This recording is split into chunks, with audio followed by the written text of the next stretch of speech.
नमस्कार, आप देख रहे हैं खबरों का सबसे विश्वसनीय और धमाकेदार बुलेटिन न्यूज ब्लास्ट और आपके साथ में विजेंद्र सोलंकी। दिल्ली से अदिति नागर की रिपोर्ट का रुख करते हैं। लादूलाल पीतलिया ने कर्नाटक पुलिस पर गंभीर आरोप लगाए। कर्नाटक में अपने प्रतिष्ठानों को बंद करने के आरोप लगाए हैं। परिवार को भी इस दौरान कर्नाटक में परेशान करने के आरोप लगाए गए हैं। सहाड़ा से निर्दलीय प्रत्याशी हैं लादूलाल पीतलिया और बीजेपी से बागी होकर पीतलिया ने निर्दलीय के तौर पर नामांकन भरा है। 1 महीने पहले ही बीजेपी में शामिल हुए थे पीतलिया, लेकिन टिकट नहीं मिलने पर निर्दलीय चुनाव लड़ने का फैसला किया गया। अब जानकार सूत्रों के हवाले से खबर है कि कर्नाटक सरकार और राजस्थान सरकार से की जा रही पूरे प्रकरण की शिकायत।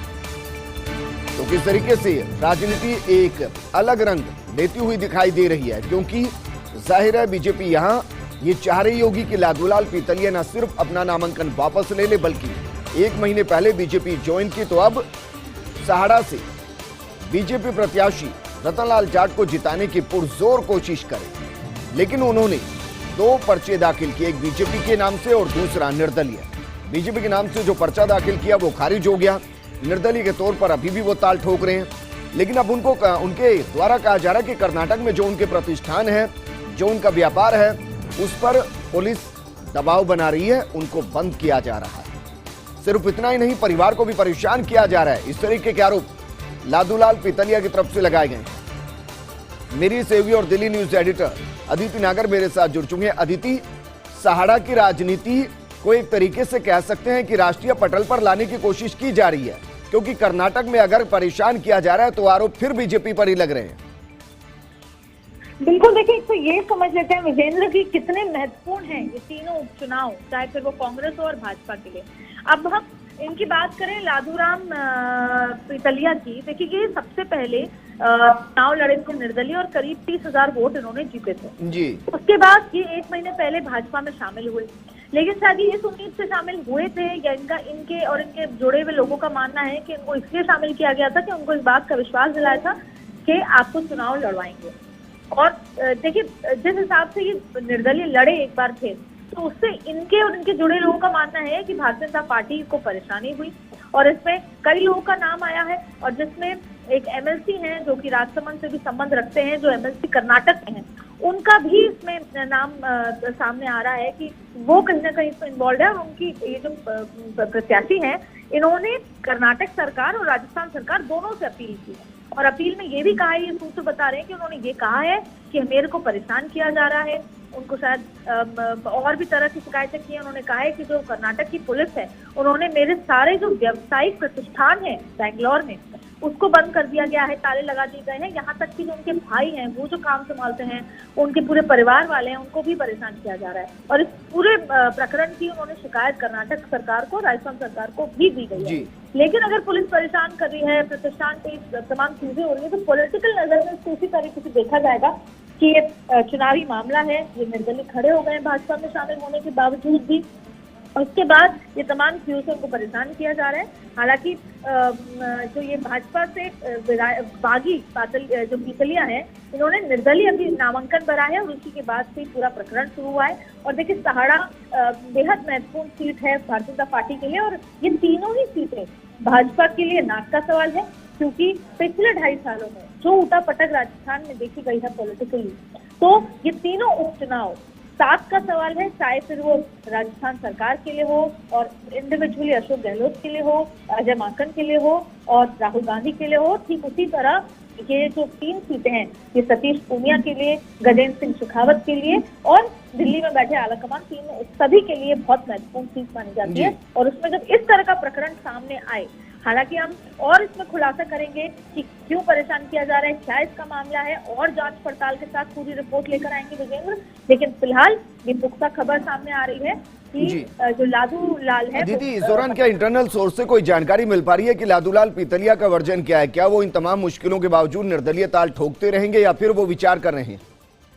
बिल्कुल, ये एकदम खास सूत्र से ये खबर आई है, और उनके एकदम जो लादूलाल का ये मानना है कि मैं चुनाव लड़ूंगा और आखिर दम तक लड़ूंगा, पर जिस तरीके से मेरे साथ व्यवहार हो रहा है, जिस तरीके से मेरे को दूसरे तरीके से परेशान किया जा रहा है कि मेरे व्यवसायों को, प्रतिष्ठानों को बंद किया जा रहा है, मेरे भाई को, मेरे परिवार वालों को परेशान किया जा रहा है, इसको लेकर ये बताया जा रहा है कि उन्होंने कर्नाटक सरकार तक को भी अप्रोच किया है, यहाँ तक कि राजस्थान सरकार को भी अप्रोच किया है।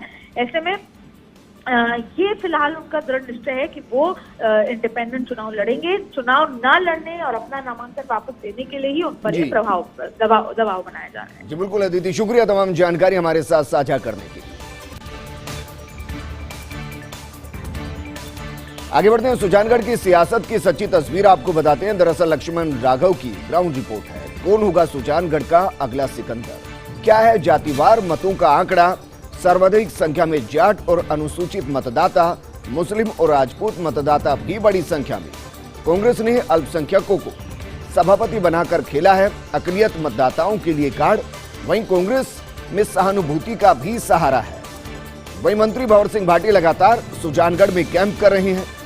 भाटी की विनम्रता और लोगों से मिलने का तरीका लोगों को प्रभावित कर रहा है। चुनाव घोषणा से पहले भाटी ने करवाए कई विकास के काम भी। तो बीजेपी क्या बिखरी बिखरी है, यह सवाल भी घूम रहा है। या बीजेपी की नई टीम ने मोर्चा संभाल लिया है? हालांकि सतीश पूनिया के निष्ठावान कुछ नेता ग्राउंड वर्क जरूर कर रहे हैं। बीजेपी प्रदेश सचिव विजेंद्र पूनिया, किसान मोर्चा के जालम सिंह भाटी लगातार कैंप कर रहे हैं। बीजेपी के चाणक्य राजेंद्र राठौड़ का गृह जिले के बजाय बंगाल में ज्यादा इंटरेस्ट दिखाई दे रहा है। वहीं बीजेपी प्रभारी अर्जुन मेघवाल अभी तक पुडुचेरी के अंदर ही व्यस्त हैं। मनोज मेघवाल बनाम खेमाराम मेघवाल के बीच आरएलपी भी मैदान में ताल ठोक चुकी है। तो ये सुजानगढ़ की सियासत जिसमें दोनों ही पार्टियां अपने तरीके से एक्टिव भी नजर आ रही है और एक एक वोट पर नजरें बनाते हुए रणनीति बना रही है।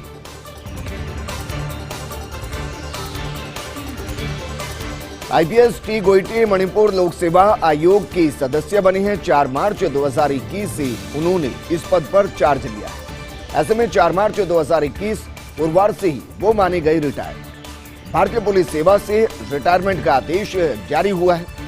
1992 बैच के आईपीएस अधिकारी हैं गोइटे। बतौर आईपीएस राजस्थान में भी प्रभावी रहा है गोइटे का काम और अब वो एक नई जिम्मेदारी के लिए तैयार हो चुके हैं। और अब बात करते हैं राजपक्षी की, क्योंकि गोडावण का कुनबा बढ़ता हुआ दिखाई दिया है। जैसलमेर में राजपक्षी गोडावण की कुनबे से खुशखबरी आई है। डीएनपी के सुदासरी क्षेत्र में विचरण करते दिखे मादा गोडावण के बच्चे। एक मादा गोडावण के साथ दिखाई दिया एक नन्हा बच्चा। सहायक वन संरक्षक विजय बोराना और वनपाल कवराज सिंह इलाके में गश्त कर रहे हैं। इससे पहले भी 7 मादा गोडावण बच्चों के साथ विचरण कर रही थी। गोडावण के बच्चे दिखना गोडावण संरक्षण के लिए शुभ संकेत है।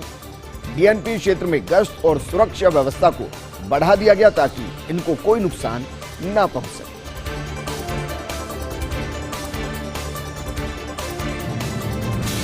और अब बात करते हैं वित्त मंत्रालय की, और सवाल ये खड़ा हो रहा है कि भला ये वित्त मंत्रालय की किस तरीके की और ये कैसी भूल है। दरअसल कल रात निकाला गया था बचत खातों से ब्याज दरों में कटौती का आदेश, लेकिन आज सुबह फैसले पर एक बार फिर से यू टर्न ले लिया गया। वित्त मंत्री निर्मला सीतारमण ने बाकायदा ट्वीट किया और कहा कि ब्याज दर वही रहेंगी जो वित्त वर्ष 2020-21 की आखिरी तिमाही के अंदर थी। जारी किए गए आदेश वापस ले लिए गए हैं। दरअसल सरकार के आदेश से मध्यम वर्ग को एक बड़ा झटका लगा था, लेकिन 5 राज्यों में चुनाव से एन वक्त पहले जारी आदेश पर कई तरह के सवाल और संशय उठ रहे थे। ऐसे में केंद्र सरकार ने अपना आदेश वापस ले लिया है, लेकिन वित्त मंत्रालय की कार्यशैली को लेकर दिल्ली के गलियारों में एक ही सवाल गूंज रहा है। क्या अब वित्त मंत्री निर्मला सीतारमण और वित्त राज्य मंत्री अनुराग ठाकुर इसकी नैतिक जिम्मेदारी लेंगे? क्योंकि निर्मला सीतारमण ने ट्वीट में खुद स्वीकार किया ओवरसाइट यानी कि भूलवश ये आदेश जारी कर दिया गया, जिसको वापस विड्रॉ कर दिया गया।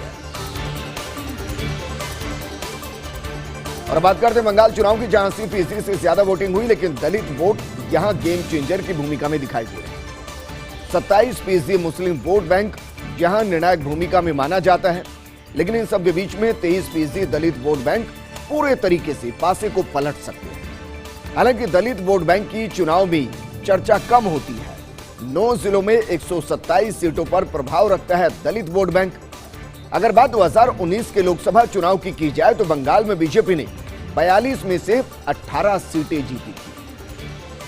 एससी के लिए आरक्षित 68 में से 33 विधानसभा क्षेत्रों में बीजेपी को बढ़त मिली थी। इन 33 में से 26 विधानसभा मतुआ समुदाय बाहुल्य है। आंकड़ों से पता चलता है कि दलित आबादी का बड़ा वोट बैंक बीजेपी की तरफ ही घूम रहा है।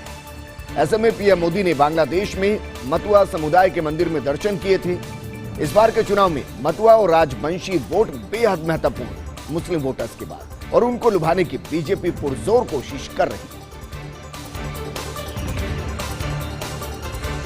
वहीं पश्चिम बंगाल को लेकर राजनीति गर्म है। चुनाव के बीच राजनीतिक पंडित लगा रहे अपने अपने आकलन।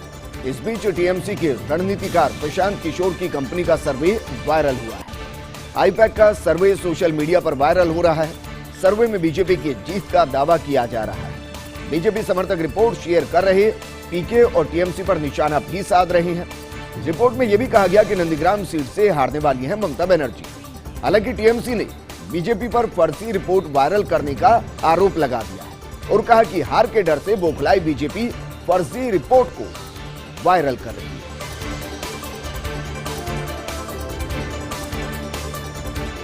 वहीं सवाल यह भी खड़ा हो रहा है कि बंगाल जहां पूरा राष्ट्रीय नेतृत्व दोनों ही पार्टियों का दिखाई दे रहा है, वहां राहुल और प्रियंका दिखाई क्यों नहीं दे रहे? वो चुनाव प्रचार से दूर क्यों है? इसके पीछे की वजह हो सकती है मार्क्सवादी पार्टी और शायद इसीलिए राहुल और प्रियंका अभी बंगाल पर फोकस नहीं कर रहे हैं, क्योंकि केरल में मतदान होने का वो इंतजार कर रहे हैं। केरल में कांग्रेस की प्रमुख प्रतिद्वंदी मार्क्सवादी पार्टी है, लेकिन बंगाल में कांग्रेस ने मार्क्सवादी पार्टी के साथ गठबंधन कर रखा है। बंगाल में कांग्रेस टीएमसी के खिलाफ सक्रिय नहीं होना चाहती और ऐसा करके वो अलग थलग भी नहीं होना चाहती, क्योंकि अधिकतर विपक्षी दल ममता बनर्जी का समर्थन कर रहे हैं और इसीलिए शायद इंतजार किया जा रहा है कि जैसे ही केरल के अंदर वोटिंग खत्म हो उसके बाद राहुल और प्रियंका पश्चिम बंगाल में एक्टिव। और अब बात करते हैं विपक्षी नेताओं को ममता बनर्जी की चिट्ठी की। दरअसल 2 वाम दलों को छोड़ 10 प्रमुख नेताओं को पत्र लिखा गया। बीजेपी के खिलाफ संगठित होने का आह्वान किया गया। विपक्षी नेताओं को एक बड़ा गेट टुगेदर रखने का सुझाव भी दिया गया। दीदी ने 7 बिंदुओं को आधार बनाकर ये पत्र लिखा है। जनता को एक विश्वसनीय विकल्प उपलब्ध करवाने का समय आ गया है। उधर ममता की चिट्ठी पर जेपी नड्डा का कटाक्ष आया और उन्होंने कहा कि दीदी ने हार मान ली है और टीएमसी की नाव डूब रही है, इसलिए इकट्ठा किया जा रहा है, सभी को इकट्ठा किया जा रहा है और इसलिए यह पत्र लिखा गया।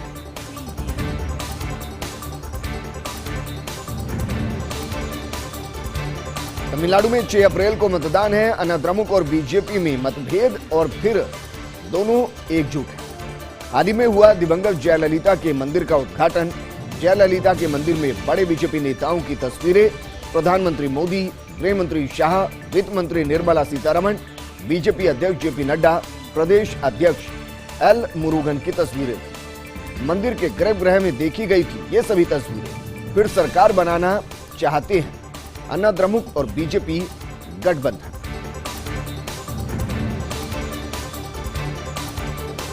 लेकिन सवाल यह भी है कि चेन्नई का किंग कौन, मतदाता मौत। 9 अप्रैल को क्रिकेट का कुंभ आईपीएल 2021 का चेन्नई से आगाज हो रहा है। इससे पहले चेन्नई समेत तमिलनाडु में इंडियन पॉलिटिकल लीग की धूम मची हुई है। 6 अप्रैल को इसके लिए मतदान होगा। हालांकि वोटर चुनाव को लेकर मुकर नहीं है। अनाद्रमुक और द्रमुक के बीच सियासी समीकरणों की हर तरफ चर्चा है। चेन्नई जिले में विधानसभा की 16 सीटें हैं। करुणानिधि और जयललिता के सियासी वारिसों के सामने प्रतिष्ठा बचाने की चुनौती है। यानी कि 2 तरीके की लीग आपको दिखाई देगी, एक आईपीएल और दूसरी इंडियन पॉलिटिकल लीग, जिसमें वोटर मुखर नहीं है, वो बता नहीं रहे हैं और इसलिए कई चीजें यहां पर फंसी हुई हैं। लेकिन चेन्नई जिले में विधानसभा की 16 सीटें हैं। करुणानिधि और जयललिता की सियासी वारिसों के सामने प्रतिष्ठा बचाने की चुनौती। वहीं महबूबा के बड़बोलेपन से हाशिए पर पीड़ित पार्टी छोड़ने वाले नेता महबूबा को दे रहे हैं सलाह। अलग होने वालों को बदनाम करने के बजाय खास सलाहकारों से सावधान रहें, अन्यथा पीडीपी का झंडा थामने के लिए उन्हें अपने सिवाय कोई दूसरा नहीं मिलेगा। जम्मू और कश्मीर में लगभग सभी जाने पहचाने चेहरे तलाश चुके हैं नया ठिकाना। पीडीपी के संस्थापक सदस्यों में शामिल दर्जनों नेता अलग हो चुके हैं। पुराने नेताओं में अब उनके रिश्तेदार अब्दुल रहमान वीरी भी साथ रह गए।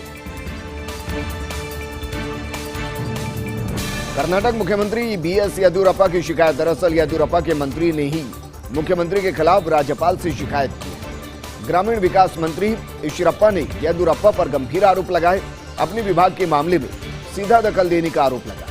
राज्यपाल वजुभाई वाला को सौंपा 5 पेज का शिकायती पत्र और पत्र में सीएम येदियुरप्पा की काम करने के तरीके पर सवाल उठा दिया। राज्यपाल से अनुरोध किया गया कि मुख्यमंत्री को नियम की पालना के लिए कहा जाए।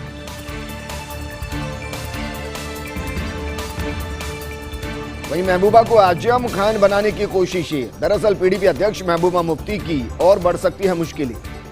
बीजेपी ने जम्मू कश्मीर में 100% ध्रुवीकरण की रणनीति बनाई है।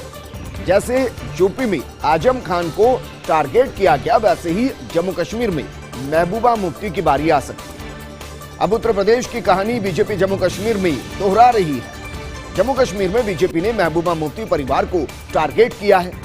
उनके खिलाफ प्रवर्तन निदेशालय यानी कि ईडी की जांच शुरू कर दी गई है। उनका पासपोर्ट बनाने में इनकार कर दिया गया क्योंकि सीआईडी की रिपोर्ट कहा जा रहा है उनके बारे में ठीक नहीं। इतना ही नहीं, सीआईडी ने उनकी मां गुलशान नासिर के बारे में भी नेगेटिव रिपोर्ट दी और जम्मू एंड कश्मीर में विधानसभा के चुनाव तक ये कहा जा सकता है कि मुफ्ती परिवार की मुश्किलें कम होती दिखाई नहीं दी। भारतीय सेना ने बंद किए सभी डेयरी फार्म। 132 सालों की सेवा के बाद डेयरी फार्मों को बंद किया गया है। रक्षा मंत्रालय ने इस संबंध में 3 साल पहले ही घोषणा कर दी थी। औपचारिक रूप से देश में अपने सभी 39 सैन्य डेयरी फार्मों को बंद किया गया। डेयरी फार्मों में लगी 20,000 करोड़ से ज्यादा जमीन अन्य कामों में इस्तेमाल की जाएगी। सभी गायों को राज्यों को कम कीमत पर सौंपने का फैसला है। डेयरी फार्मों के रखरखाव में खर्च हो रहे थे सालाना 300 करोड़ रुपए। बुलेटिन में खबरों का सिलसिला लगातार जारी है, लेकिन यहां रुकेंगे एक छोटे से ब्रेक के लिए। जल्द हाजिर।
ब्रेक के बाद आपका स्वागत है। रैली रोड शो पर रोक लगाने की जरूरत। दरअसल देश में कोरोना के बढ़ते मामलों का संज्ञान तत्काल लेना चाहिए।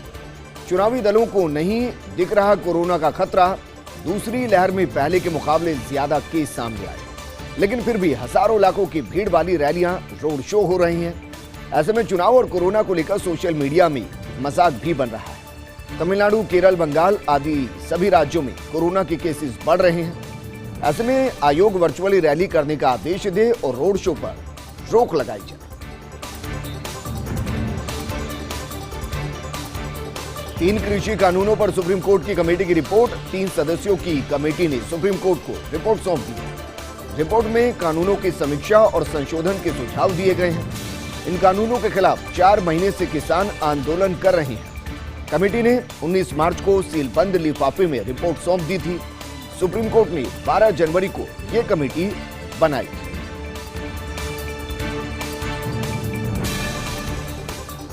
और अब आप भीषण गर्मी के लिए तैयार हो जाइए। मौसम विभाग के अनुसार इस साल और तपाने वाली है गर्मी। अप्रैल से जून तक सामान्य से ज्यादा रह सकता है तापमान।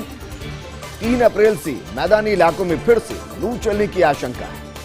पिछले 4-5 दिनों से देश के कुछ हिस्सों में तापमान 40 डिग्री के ऊपर पहुंच चुका है।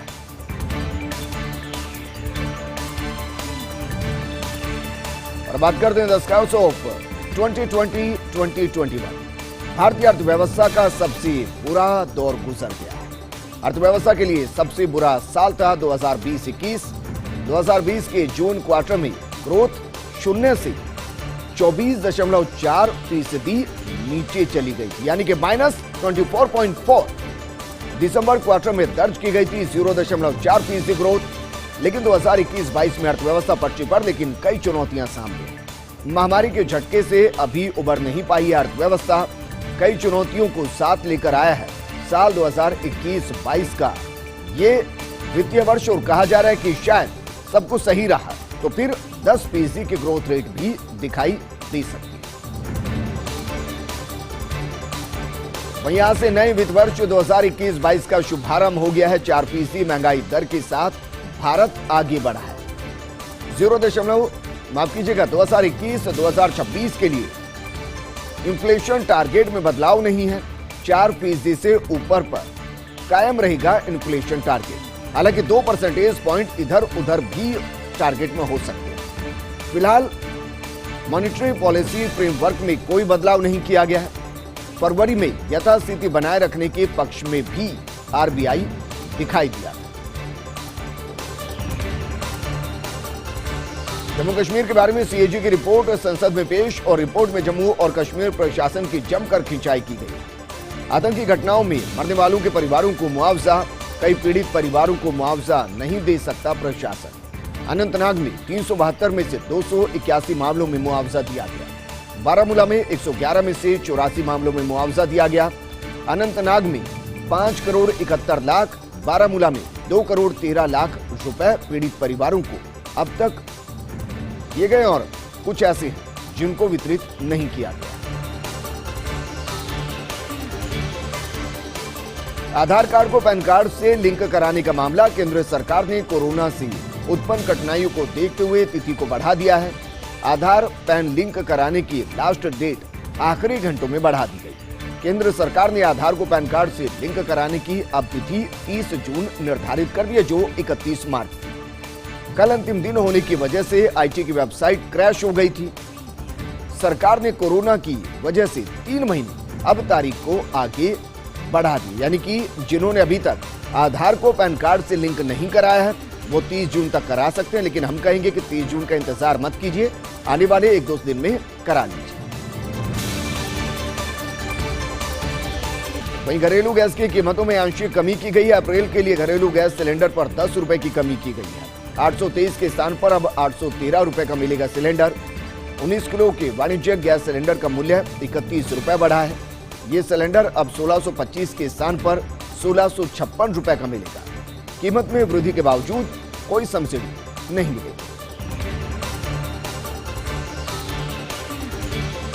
वहीं प्रदेश में आज से वाइल्ड लाइफ सफारी करना महंगा हो गया है। वन विभाग ने दरों में 20% की वृद्धि की है। टाइगर पार्क सहित सभी स्थानों पर प्रवेश शुल्क में बढ़ोतरी की गई है। अग्रिम बुकिंग मामलों में वसूली डिफरेंस राशि की जाएगी। रणथंभौर टाइगर प्रोजेक्ट का नया प्रवेश शुल्क इस दौरान भारतीय 140 रुपए प्रति व्यक्ति, विदेशी 1070 रुपए प्रति व्यक्ति और भारतीय छात्र 45 रुपए प्रति व्यक्ति के हिसाब से सफारी कर पाएंगे। वहीं केंद्र सरकार ने नए लेबर कोड पर अमल टाला है। श्रम मंत्रालय ने बनाई थी श्रम कानूनों की 4 संहिताओं को लागू करने के लिए नियमों को अंतिम रूप। 1 अप्रैल से लागू होने वाले थे 4 लेबर कोड, लेकिन राज्य सरकारों ने अब तक नहीं बनाए नियम, इसलिए कुछ समय के लिए फैसला स्थगित किया गया। कर्मचारियों को पहले ही जिस तरीके से वेतन मिलता रहा उसी तरीके से अब भी वेतन मिलता रहेगा जब तक इन संहिताओं को लागू ना कर दिया जाए। सुपरस्टार थलाइवा को सम्मान, दादा साहेब फाल्के अवार्ड का आज हुआ ऐलान। रजनीकांत को मिलेगा दादा साहेब फाल्के अवार्ड। 3 मई को किया जाएगा रजनीकांत को सम्मानित। 5 लोगों की ज्यूरी ने यह फैसला किया। सूचना और प्रसारण मंत्री प्रकाश जावड़ेकर ने इसका ऐलान किया। पुरस्कार को चुनाव से जोड़ने का कोई मतलब नहीं, ये बयान भी उनकी तरफ से दिया गया।